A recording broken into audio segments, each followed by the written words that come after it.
So guys, here to discuss is Joel Rubin. He's the Vice President for Global Policy and Public Affairs at National Peace Corps Association. In addition, he's the former Deputy Assistant Secretary of State. Welcome back to the show. As always, Mr. Rubin, what do you make of Putin's speech today? He seemed more subdued, I suppose, in some ways. Yeah, Nick, subdued is definitely the kind way to describe it. Defensive, seemingly failing to meet the moment of what folks here in Washington were expecting, which is to rally his troops, rally his country.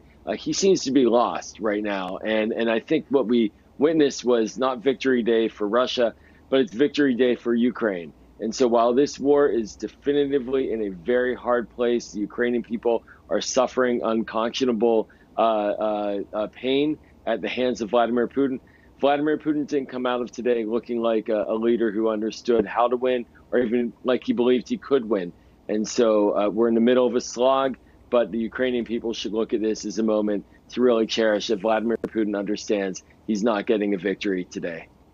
He seems lost, you say, meaning he doesn't know how this thing's going to play out. It wasn't the swift victory that Putin had hoped for. He's also trying to reckon with, I guess, all of that aid coming from us, the United States. So going forward, when you try to make sense of what's going to come in the coming days, weeks, unfortunately months, or who knows how long, where does your mind go?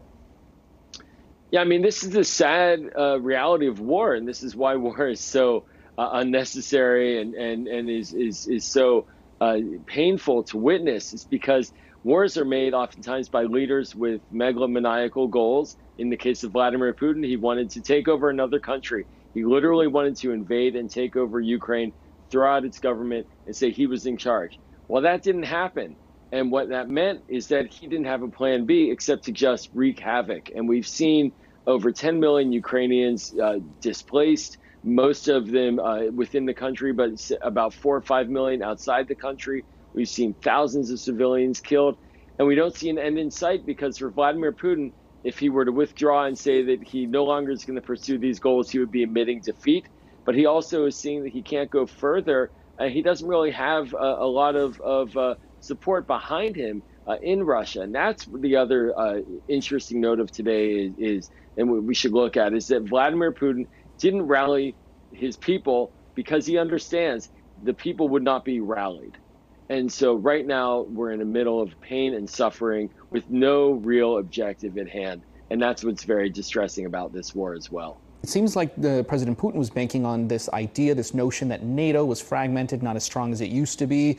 Also that, there wouldn't be much pushback, that it would be a swift victory. And I guess Putin is realizing that isn't necessarily the case here. You also have the United States that is focusing less on being the world police, getting out of Afghanistan, things like that, and not wanting to be so active on that front.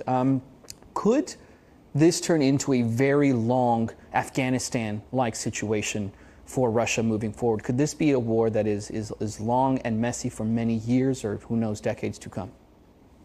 Yeah, I mean, you've put your finger on it. We here in the United States, we have learned the hard way over the past couple of decades of endless war in the Middle East, how painful it can be, how easy it is to get in and how hard it is to get out, and the suffering along the way. And so for Russia, to your point, Vladimir Putin, he didn't expect resistance. He certainly expected Kyiv to fall. He did not expect President Zelensky to be resisting.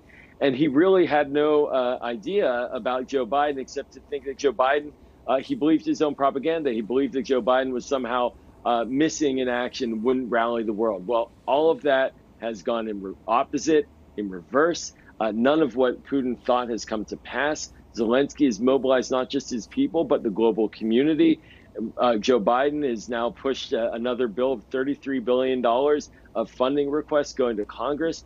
And so Russia is stuck. And this quagmire that they have, there are some estimates from the Ukrainians that 25,000 Russian soldiers have been killed in only 2 months. Even if it's only half of that, that's more than we lost in 2 decades of war in Afghanistan and Iraq. We hear about the Russian economy being in perils or an impending doom for Russia's economy, but at the same time, I see that the ruble is surging in certain ways. So how can that be happening, and what's going on the economic front within Russia? Well, sanctions, which are the primary tool to punish Russia at this stage, those take time to really get the full effect. And so there are estimates that over the course of this year, the GDP, the gross domestic product of Russia, will decrease by 10 to 15%. That's cataclysmic. If we lost 10 to 15% of our economic activity in 1 year, we would have rioting in the streets. So there's that on the sanctions front.